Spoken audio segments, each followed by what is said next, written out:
November 10th, Fellowship in the Gospel. Fellow laborer in the Gospel of Christ. 1 Thessalonians chapter 3, verse 2.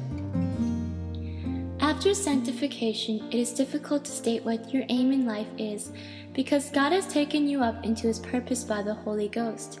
He is using you now for His purposes throughout the world as He uses His Son for the purpose of our salvation. If you seek great things for yourself, God has called me for this and that, you are putting a barrier to God's use of you. As long as you have a personal interest in your own character or any set ambition, you cannot get through into identification with God's interest. You can only get there by losing forever any idea of yourself and by letting God take you right out into His purpose for the world. And because your goings are of the Lord, you can never understand your ways. I have to learn that the aim in life is God's, not mine.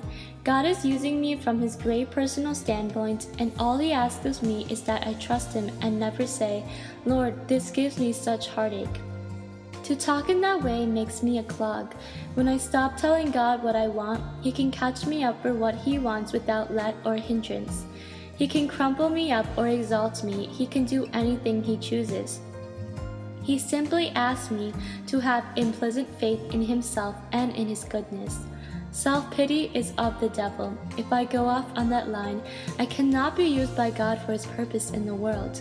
I have a world within the world in which I live, and God will never be able to get me outside it because I'm afraid of being frostbitten.